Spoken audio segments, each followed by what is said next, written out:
This is Tillery Timmons Sims, and welcome back to another episode of Conservation Stories. Conservation Stories is brought to you by the Sandhill Area Research Association, or SARA, and we really appreciate your listening in. I hope that you have enjoyed, we're about at the year mark of putting out these episodes, and this month I'm really thrilled to be able to have some folks talking about mental health. And if you haven't had the time to listen, a couple weeks back released a conversation between my husband and I talking about the impact of our farm bankruptcy.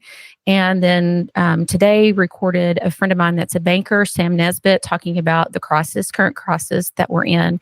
And today I wanted to have some ladies on that are working in mental health, and for people to understand the impact of what we're talking about. Ag suicides are 3 times at the rate of other industries. Is that correct? Well, so the way that data has been, the way surveillance has been done and data has been collected has been different between different studies and sources. And so to be on the conservative side, what we usually say is at least 2 times more likely. Some studies have found 3 and more times more likely, but because some seem smaller, we say at least 2 times more likely. Yeah. So let me go through and let's introduce people. So Tiffany, people might be familiar with you and your podcast. Would you give us a little intro of yourself? Yeah, for sure. Thanks, Tillery. I'm Tiffany Lashmet. I'm the Extension Agricultural Law Specialist for Texas A&M. I'm based up in Amarillo, but I have statewide responsibilities doing educational outreach on ag law issues. I do have a podcast. It's called Ag Law in the Fields, and that's what you mentioned. So thank you for plugging that for me. It's a great one. I am sort of the black sheep in this crew, in that I don't have any professional training when it comes to mental health, but it's a topic that's really important to me, given some situations I've dealt with in my own life with folks that I love. And so it's kind of a passion project for me, and I appreciate the 2 actual experts we have here for letting me kind of tag along. Yeah, well, I wanted to have you on because you are my go-to one, because when I started doing some research to see what was available, immediately a podcast came up and a video that had you in there. So I knew you'd know some things. So we have next with us Mikayla, and I think I'm saying it correct, Mikayla Smith. And would you please give us a little background on you? Yes, thank you so much for having us today. Let me say something really quickly. I think that Tiffany is selling herself short. Yeah. She's really the glue of our team and provides the insight into, we have some mental health expertise. And also, I mean, I have some ag background, but Tiffany is really that glue for us within ag. So just wanted to throw that out there. Yeah. I work for AgriLife Extension service as a program specialist within the agency's disaster assessment and recovery unit. My background, educational background, is in public health, epidemiology, and then I do a lot of work now in the space of disaster preparedness, disaster response, ag mental health, and also some youth and general population mental health as well. Those are my areas of focus. Okay. And then we have Mikayla Spooner. So I'm Mikayla Spooner. I'm a psychologist for the Texas A&M Telehealth Institute. I have a doctorate in counseling psychology, and the farm and ag kind of falls in my personal life as opposed to my professional life. But we are bridging that gap with our project Farm Hope that I'm certain we will talk more about. But that is my role, to see farmers and ag workers in a remote format for counseling services at no cost across the state of Texas. That is, so the thread here that's linking everyone, if people haven't noticed, is AgriLife. And for folks who may not be familiar with extension, Tiffany, would you give us like 30,000 foot view and understand? So we've had folks on from extension before, but I know that a lot of people listening to us do not understand why you guys are involved in this. Sure, absolutely. So extension is sort of the outreach arm when you're in a land grant university system, right? So Texas A&M, if you think about it, there's kind of 3 pieces to Texas A&M as a land grant institution. One of them is the educational kind of teaching, right, on campus, what we think of the university. One is research, and that's where we've got brilliant scientists who are doing all sorts of research often in College Station, but also at our research centers around the state. Extension, kind of our job in this whole puzzle is our job is to bring the things that the researchers are learning and that the teaching faculty is learning on campus kind of out to the public, right? And so we do that in a number of ways. And so we've got folks who do educational outreach throughout the state. We've got a network of county extension agents who are local in every county in the state. Folks like Mikayla and I are specialists, and so we focus kind of in a particular area. And then we also, through the Texas A&M system, have a number of other institutions that fit in as well. That's where Dr. Spooner would come in. She's with the Telehealth Institute. So that's kind of, another arm where they're working specifically on more telehealth, those types of issues. She just has this ag focus that makes her a perfect fit to partner up with our extension work. It's easy, especially in an urban area, for people to be completely unfamiliar with extension. And we, in fact, the friend of mine that was here, the banker friend of mine, said that he thinks it is just highly underutilized anymore. And I thought that's actually a pretty good way of saying that, because I even, in rural areas, I don't see the impact of extension like I saw when I was a child. I've heard some of our administration call us the best kept secret in Texas. And I think that fits in a little bit with what you're saying. I think also another thing that makes it a little bit confusing is everybody knows 4-H, and that's extension, right? Yes. There are all these other pieces to it as well, like this farm health project that folks might not be familiar with. Exactly. So I'm going to kind of just let you all kind of lead here, because I don't really know for sure what all you're doing. I know the impact in my life personally. And I know that when we released the podcast, and my husband and I had several phone calls, and several people saying, I never heard anybody talk about it openly before, and how healing it was for them. And so I appreciate the people that took the time to do that. And I would like for us to continue to be able to break the stigma and keep talking about this. So what if we start there with Mikayla, and you give us a little bit about kind of what you three are doing together. So when we're thinking about ag stress, we're really talking about two different components here. There's the piece of rural health and rural health disparities, because many of our ag producers in Texas live in more rural parts of the state. And then there's this other component of, I work in ag or in farm work, and this is a very stressful occupation. So it's not just the ag piece, it's also this geographic component of living in rural Texas. And if you've ever lived in rural Texas, you know how difficult it can be to access healthcare services, quality healthcare services. Do you know, Tillery, where Lipscomb County is? I do. Okay, sure so do. You do? I lived in Lipscomb County for 5 years. Yep. My family has a cattle ranch out there. And Okay. out there, I had two children while we lived out there, and we had to drive 2.5 hours to Amarillo. And I say this as a joke, but it really, it wasn't, that I made him watch YouTube videos about how to deliver a baby on the side of the highway. Because it's real life for people who live far away from quality healthcare services. And we see that both for primary care and general healthcare services, but then also specifically for mental and telebehavioral or behavioral health services. They're hard to access when you're living in a really rural spot. And then again, to bring in this other piece of working in ag, there are so many factors within this industry and working in this industry that are out of producers' control. And Tiffany's going to talk about a piece that we are trying to address in their control, about ag prices, disasters, drought, pests, weather, commodity prices. All those things, no matter how well a farmer or a rancher does his job, things can still go wrong because there's a tornado or there's drought or flooding that can completely wipe them out. And so this issue is really kind of at this intersection of these barriers because people live rurally, and then also happen to work in a very stressful occupation. And so Tiffany can talk a little bit now about this farm and ranch succession planning piece, because one of the things we know is the thought of what is going to happen to my operation when I'm gone, or what do I want to do next? Who am I going to leave my legacy to? That can be very stressful. And so in our education efforts, Tiffany does trainings related to farm and ranch succession planning and explain what that looks like. Absolutely. And I'll be honest with you, when we kind of first started this, I had some questions about how a kind of an estate and transition planning program would tie in with mental health. It's worked really well. So I'm glad that Mikayla had that foresight to tell me doing it. And it was great. And so, I think two things. One thing, when we talk about the particular stressors related to being involved in agriculture, everybody thinks of the ones that Mikayla mentioned, right? Commodity prices, drought, fires, things like that.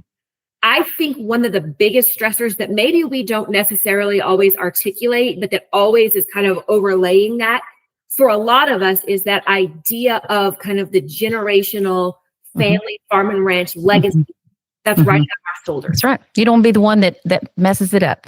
That's it, right? I'm the one that can't hack it. And now granddad and great granddad and all their work was for nothing, right? That is no joke, a pressure that people have to really like grapple with and deal with. And so I think recognizing that that's a stress is hugely important.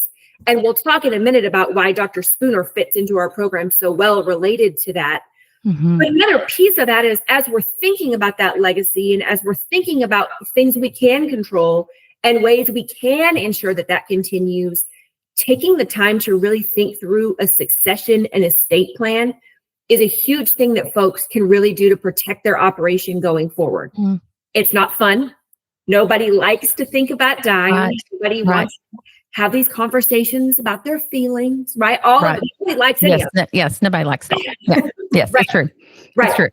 It's so important. And so I think that piece kind of tying in with the rest of the mental health work that we're doing has worked really well and has been really effective at getting producers, to the meetings and to the table and thinking about some of these issues. On that note, we're going to hand it over to Dr. Spooner to talk now, but I'll tell you, I think the key to a program like this being successful is having somebody on the other end of the phone for producers who understands what they're going through. Yeah, exactly. Because, you think about your bankruptcy situation is a perfect example. If you had called a counselor who did not understand, right, who didn't really get the background of what you're going through, and like I mentioned, the whole generational legacy thing, if they don't get that, it's very difficult, I think, for you to really connect with them and really get good services. No, it's very true. And, even more than it is your DNA legacy. That's it. That's really what it is. It's not just like losing your job. It's losing your identity. That's exactly it. And I think that having somebody who understands that is so important. And that's why Dr. Spooner is really the star of the show, because unlike some other hotlines, and I'm not bashing anybody who's got a mental health hotline, we need them all. Right. Unlike some of the other hotlines, if you call the Farm Hope hotline, you're getting Dr. Spooner. You know what she looks like. You know her background. She understands. And so I'll turn it over to her a little bit about what the services that she offers. Okay, thanks. Out here on the Texas plains, water is everything. And there's a resource that's as vital as it is fragile: our playa lakes. These lakes are nature's reservoir, catching rainwater to recharge our aquifer and provide lifelines for wildlife. But now they need our help. In collaboration with the Texas Playa Lakes Conservation Initiative and the Cargill Global Water Challenge, Sarah has started the Our Legacy is Tomorrow's Water initiative to inspire and work with landowners to restore and protect our playa lakes. Each playa we save helps secure a sustainable water future for the generations that will be coming after us. Whether it's improving soil health, restoring habitats, or recharging groundwater, we are committed to making a difference. Together, we can build a legacy that we can all be proud of. To learn how you can join in, visit the Playa Lakes Restoration Initiative page on the Sarah website. Let's keep Texas water flowing strong for the future. Visit sarah-conservation.com.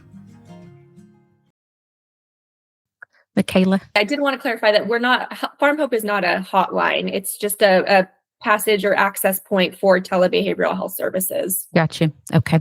I think that's a great clarification, because we can provide crisis resources, absolutely.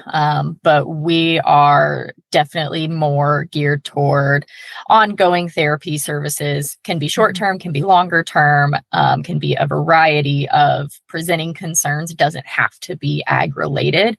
And I'll get more into that, but I'll start by kind of framing how I got here and why this is also kind of a passion project for me as well. I feel like we all kind of toe the line of the overlap between farm and ag and mental health, even though we all have different roles. So I think that's a really unique aspect of our team and focuses on a variety of strengths that Farm Hope and the succession planning events bring to the table. So I grew up in a more rural part of town. No, I was not a farmer or a rancher, but I was around lots of farmers and ranchers and really wanted to embody that lifestyle as much as I could from a young age. I really got familiar with the values of that population and that group. And that's something that's been consistent throughout my whole life. So I still have horses. I had a horse all through grad school. And I've always been interested in how mental health can overlap with the values that farm and ag workers and people within that community hold, because we're not a touchy-feely kind of group, right? But there's a lot of stressors that farmers and ag workers go through. And we're trying to, like you said, break the stigma so that these individuals and these families know that getting therapy is not a sign of weakness. It's actually a huge aspect of being strong and courageous and resilient and showing perseverance, which are all values that we all recognize within this population. It's terrifying for a lot of people to start therapy. And if you can meet with a clinician that understands that, as well as understands the parts of you that are so important, maybe that farm legacy, maybe not wanting to lose the farm, dealing with all the economic stresses, as well as weather and environmental stressors. Right. You already have a much more tailored therapeutic experience than if you go through your insurance company. There's lots of wonderful, really great qualified clinicians out there. Yes. We are just trying to decrease the number of hoops that people have to jump through. Okay. And I will say this, that I've had the best and the most impactful experiences and the worst. I've had both. And my very favorite therapist who's helped me for so many years said one time, there's a million bad counselors and they all practice in Lubbock, Texas. It has gotten so much better, I think, even in the last 10 years. And probably, I think it is because of what we know about trauma and how what we've learned about how the brain and the body respond instinctively helps to remove some of the shame that people feel about the choices that they make when sometimes they're not actually making choices, and so I do think that has led to that knowledge has led to a whole new generation of therapists that are more empathetic and are more aware of the nuance of what I'm choosing and what I might not be choosing. So yes, all of that to say, when the first time I went, I did put it off forever because I was pretty sure that I wouldn't even get to come home, that they would commit me, and not the case. Not the case. I mean, everybody is here thinking they probably should have, I'm sure, but It's funny you say that, because one of the things I teach mental health first aid, which is a comprehensive training, giving people, I've taken this. You have? Yeah, I have. So one of the things we talk about in the training is, you might get a bad haircut one day. And does that mean that you're going to stop getting haircuts? I hope not. You just got to find the person You who have to keep going. hair right. You're not going to get a bad haircut and stop. I mean, you have Exactly. bad experience, which people do have bad experiences. Yes. You know, Yes. try again, because there will be someone out there Yes. who Yes. can for Yes. you the way you need to be cared for, or who can give you a haircut that, you know, Yes. looks good. Exactly. And I think that is such good. You know, I always tell people, go and don't talk about things that are painful. You'll figure out if you like this person or not. You know what I mean? You don't have to go and tell them your life story or anything. Just go and talk to them, and you'll figure out really quick, because it's all about relationship. And if you don't like this person and you can't relate to them and they completely aren't relating to you, move on. Mhm. But part of our charm in our culture is that we don't want to hurt anybody's feelings. You know, so I'm like, you have to just be like willing to like not go back. So I'm sorry, I'm taking over. This is really No. Yeah, I think so go ahead, Mikayla.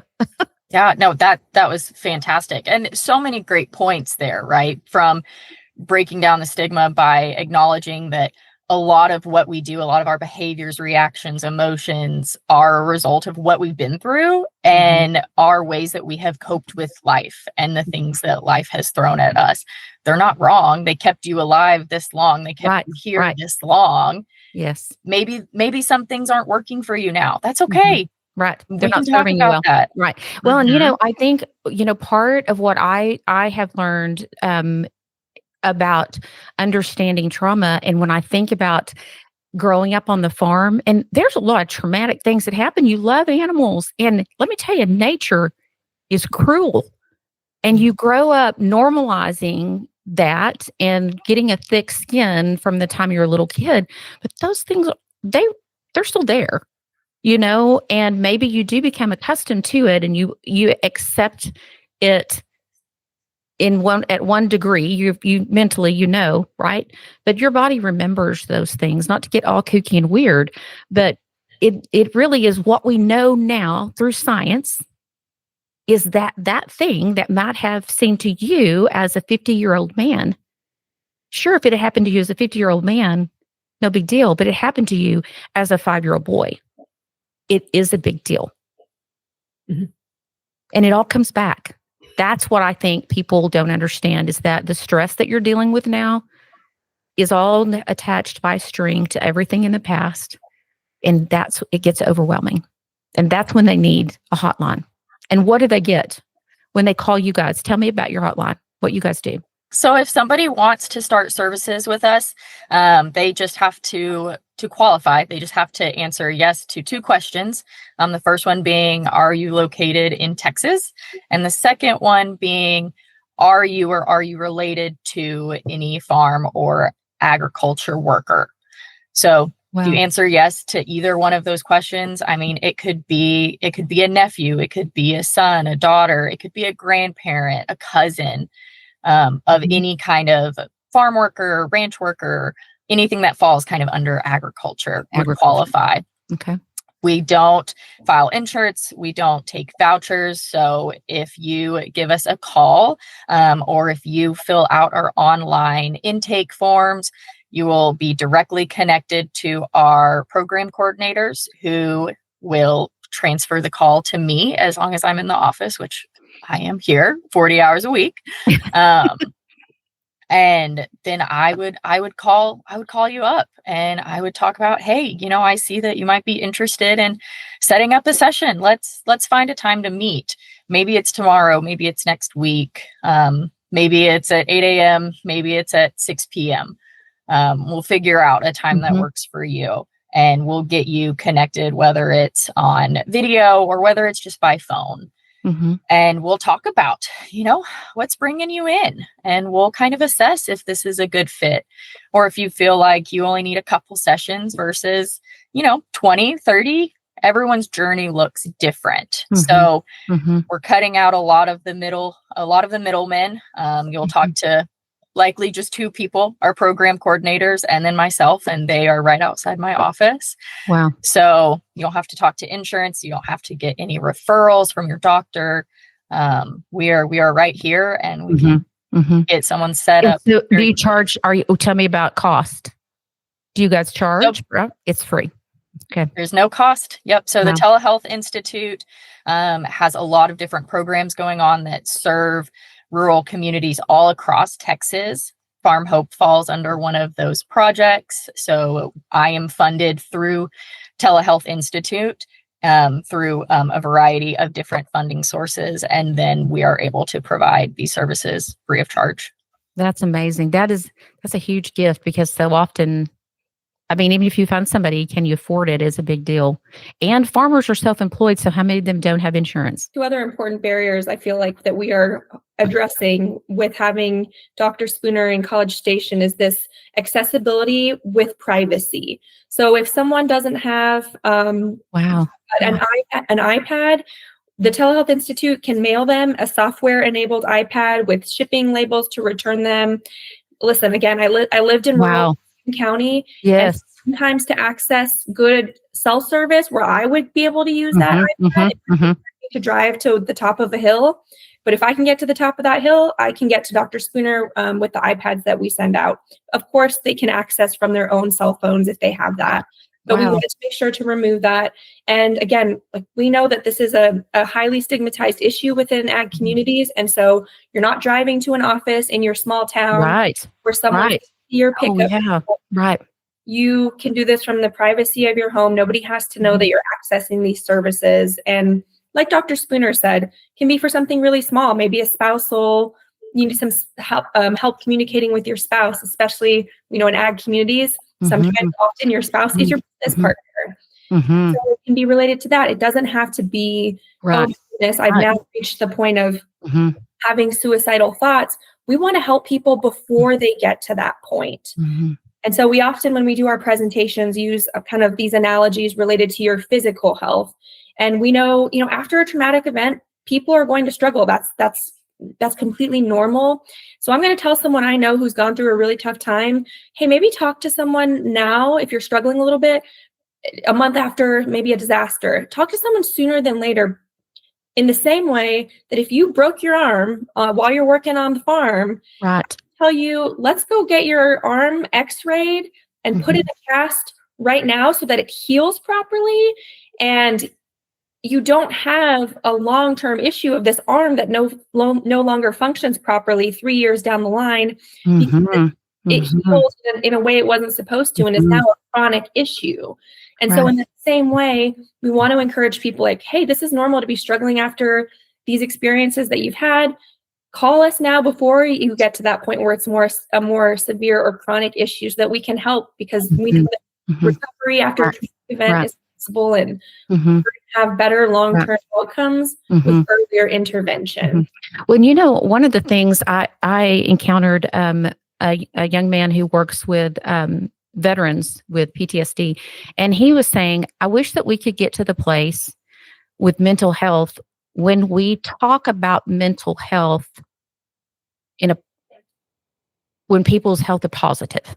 We don't just talk about it when people's health are negative. Like, oh my gosh, he's going to therapy because he has good mental health. It's a sign of good mental health when I know that I need to go and talk. Or are you a cognitive behavioral specialist, Mikayla? Do you do mostly talk therapy? Yes, I do. So I'm a generalist, but my orientation is definitely more cognitive behavioral as well as humanistic. And basically that just means I want to talk to you like a human. I don't want to view you as an illness. Yes. And I think you're so right about that. I just had a client the other day say, I didn't have anything bad to talk about. And I'm like, that's not the point. The point is you're here and we're celebrating your wins together. Yes. So that's just as important. Right. Exactly. And I know I've been tracking my just like moods recently due to some medicine, and it has made me become more aware of like, how is your mental health? And it's rated from unpleasant to pleasant. And I thought that is so much better than good to bad, because that's really more of the scale we should be looking at. It's not like, hey, my mental health is really bad right now. I'm like on the verge of suicide, like, oh, it's unpleasant. And so instead of thinking about it being like, and then I will fix it and I will never have unpleasant feelings again, it's more about how do I build the muscle that is going to help me on the unpleasant days. I think that's a great way to put it. Yeah. Today's episode is brought to you by Evan Stone with Clear Rock Farm and Ranch, part of the Clear Rock Realty Group in Lubbock, Texas. Evan understands West Texas land, agriculture, and what it takes to buy and sell farms and ranches in our unique region. If you're ready to make your next move, trust someone who knows the lay of the land. Visit Evan at clearrockrealty.com, serving Lubbock and the surrounding communities. Clear Rock Farms and Ranch, your partner on the plains. Mikayla, let me ask if you can do something for us. I know what made a big difference to me, and I mentioned earlier, is understanding the physiological responses and what happens. We know these things because of some scans that we have available to us now. Could you tell people what happens? What does your brain do when something bad is happening? Like in the moment, like you get bad news, or you're young and you have a pet die, or it can happen at all different forms. At all different times, and it's impactful. And I'd like for you to maybe give us a little bit of the science behind that.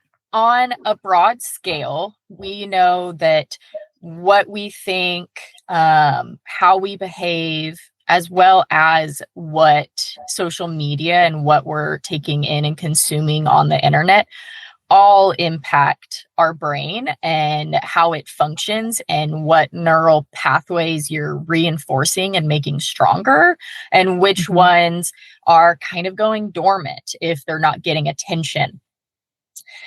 My analogy for that is building a neural pathway is kind of like building a highway.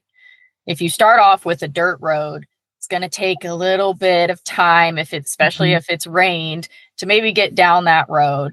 And it's not going to have, lines on the road. Maybe it's a one lane road. So you got to move over when another car comes, et cetera, et cetera.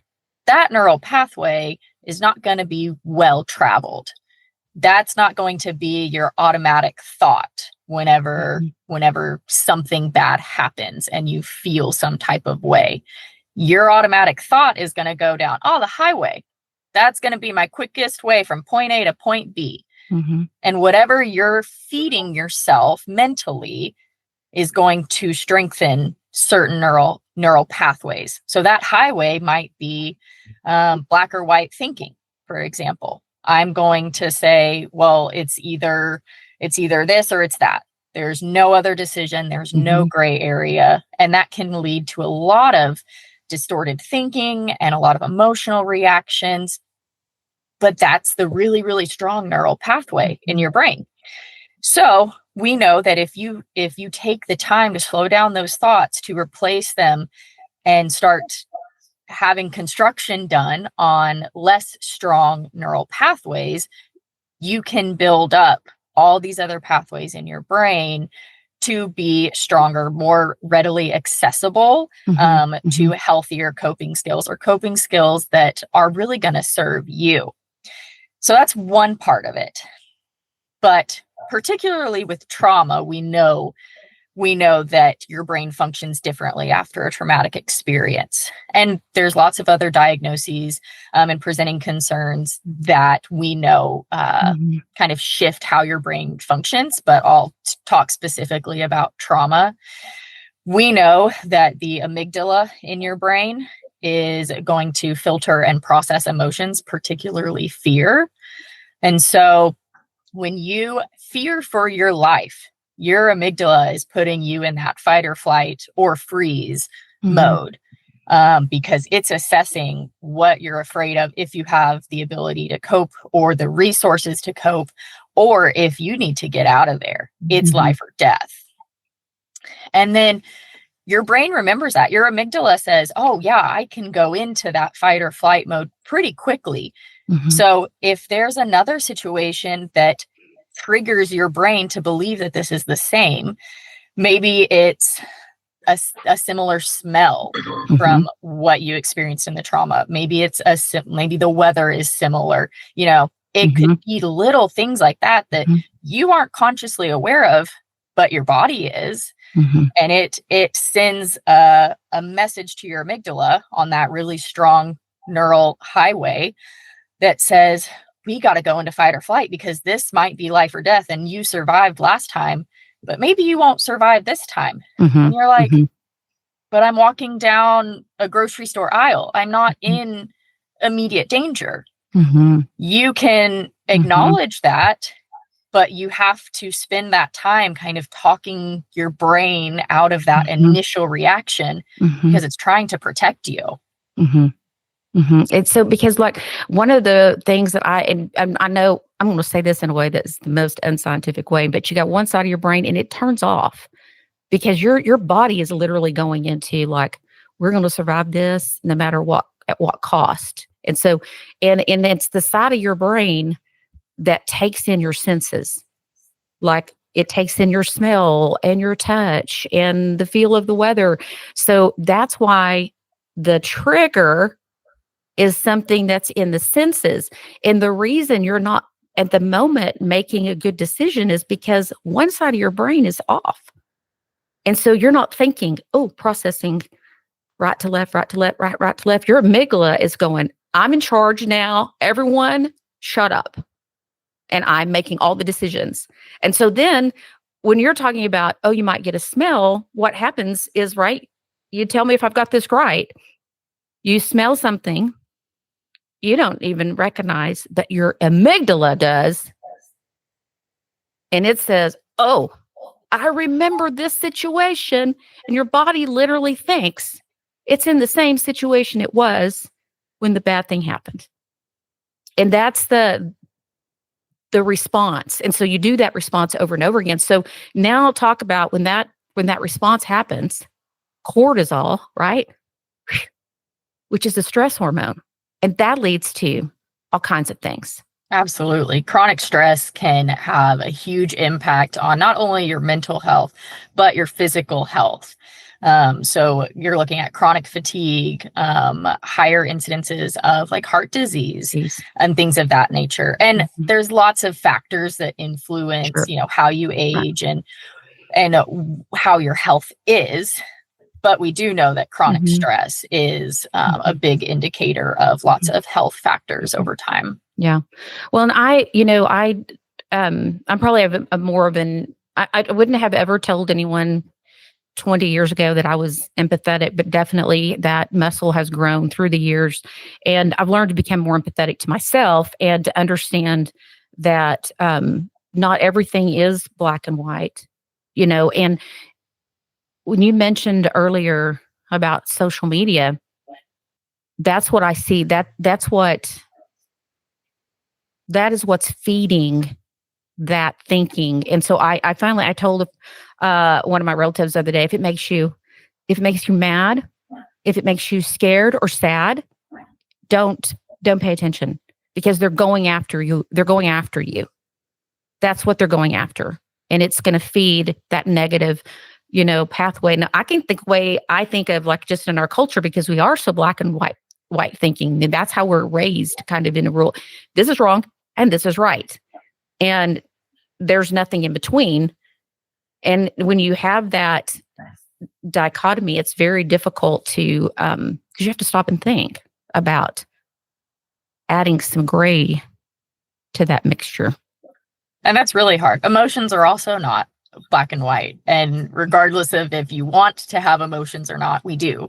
Yes. We have them. And you can either push them away and they come out in other ways, or you face them and understand what they might be trying to tell you. Like, are you fearful? Are you angry? What is that telling you about what's happening in your environment or what you're consuming on social media? Because we're now more connected than ever, which is so wonderful. And, you have the flip side of the coin that you don't know everybody's story. You just get to see what's posted online.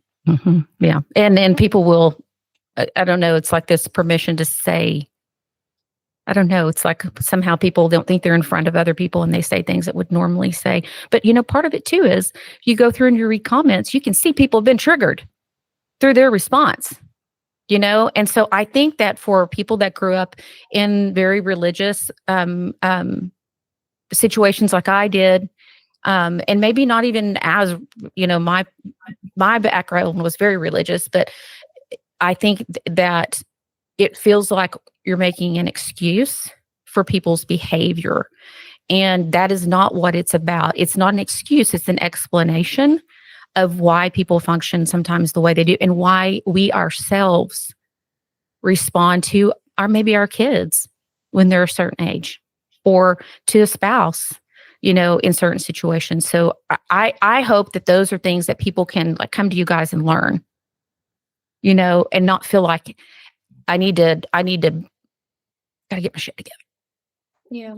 You bring up some really great points. I'm thinking about how important it is when someone needs to seek professional care for an issue that they're dealing with. And so having Dr. Spooner is so valuable. But you bring up these points, Tillery, about culture and rural communities and these thoughts that we have about mental health being maybe dichotomous. Either I'm well or I'm not well. I have mental illness when there's so much, it's so much of a spectrum. And then also kind of making it this personal problem, like you are making bad choices instead of recognizing that your brain is responding in a way because of specific reasons. And I think that what we're trying to do, in addition to create access to clinical services when they're appropriate, we also just want to educate people because we know how beneficial it is. It is. Small communities, if people have the education to be able to support each other. Because not everybody who is struggling needs to see a professional counselor. Right. But recovery looks different for everyone. And so simply having people in the community who have knowledge, research and evidence-based knowledge about mental health, so that when someone is struggling, they can respond and say, hey, how you're responding right now is normal. You're responding normally to something abnormal that just occurred after this disaster or whatever experience. Right. And who has skills to be able to listen, because having somebody just simply listen to you without trying to fix your problem is very helpful in terms of recovering after a traumatic event. And so, I mean, the work that you did, like you said, within your church, we know that people are often turning to their faith-based leaders in small communities. Yes. So if we can have offer anyone who works in a faith-based community, offer them additional skills and training to say, hey, it's great to talk to people about their faith and how that can help with recovery, because spirituality is a protective factor. But hey, let's also talk about being able to recognize signs and symptoms that might suggest that this has advanced to needing to talk to a professional clinician. Right. Or what are things that you can say that would make this person feel heard and supported right now? Sometimes people do want to help. They just don't know the words to say, have the skills to respond in a helpful way. And so either they maybe say something that perhaps is not helpful, or they don't say anything at all. And so then someone in the community continues to suffer a lot. Exactly. And so that's important to us too. Mikayla, about the mental health first aid. Tell us about that, because that would be, I don't know how often those are happening or anything, but I'd love for us to have one, and Lubbock can figure out how to sponsor one, because it was so good. Yes. So there's lots of ways that we can support mental health first aid trainings. I work very closely within the agency with local mental health authorities across the state, and they are wonderful partners because they receive funding from the state, not always for adult mental health first aid. Sometimes it's for youth mental health first aid because it's required. That'd be great. Yeah. But contacting either me or your local county extension agent and say, hey, we're interested and we have an audience, a group here who wants to take mental health first aid so that we have these skills to help people in our community. We can find a way to make it happen. And that's great. Well, we'd love to, anybody that's listening, Same thing. I mean, I think, in my mind, I think about like churches that have small groups and, even like maybe parents that are doing Little League or, you're going to encounter people, throughout your lifetime just to be able to really say, I want to be equipped to help my neighbors. Absolutely. Like you said, I mean, we're all going to struggle at different points in our lives. And so to have supportive people with skills to be able to help us through difficult times and not necessarily mental illness, just times in life is really, really important and can help people bounce back and recover after something scary or traumatic happens. Absolutely. Okay. So we have a few minutes left. Tell us how folks can get a hold of you, how folks can utilize your services, and then we'll put that stuff in the show notes, of course, with links and all that thing. And if anybody has something else they want to say before we go, and then we'll close it out. So the what we offer kind of under this umbrella of Farm Hope is education. So if anyone is interested in hosting an educational event, Tiffany and I will deliver education related to ag stress and resources for this community. Tiffany does an amazing farm and ranch succession training, and then Dr. Spooner comes in and talks about, hey, here's how you can plug into our clinical services. To access that educational component, they can reach out to Tiffany or to me. But as Dr. Spooner said, anyone who's interested in those telehealth, those telebehavioral health clinical services that are free to anyone in Texas who says, I work in ag or I'm a family member who works in ag, we'll put a link up to the Telehealth Institute's sign up link. Feel free to add anything else if you want to give your phone number out, Dr. Spooner. Yeah, I think we can include our clinic number. That's going to be a really quick way to get a hold of me if you just have questions. If you're like, I don't really know if I want to schedule services, but I have some curiosities. We can talk about that just on a quick phone call. So I'll include that phone number. I'll also put my email so anyone can get a hold of me by email. That does not establish a therapeutic relationship, but again, it's a really great way to ask questions or get some feedback. The last thing, sorry, that I just want to say is I want to thank you for having us on and letting us talk about this topic. This is something we say all the time, but a huge barrier we have here is just having to fight this idea of stigma, right? Yes. And the unwillingness of people to talk about it and recognize it and admit that they've struggled. And that's something that we all feel really strongly about. And, I look at this, my first experience losing someone to suicide, I was 15. And even the difference, between whatever that's, I'm not very good at math. What's that, 25 years ago? Even the last 25 years, I feel like there's been such a change. And in the last 5 or 10 years within the ag community, we see programs at the Plains Cotton Growers meeting and at Commodity Classic, and we're seeing really focus on this. So I just want to say thank you to everybody who is helping to facilitate that conversation, everybody who's sharing their stories and sharing encouragement.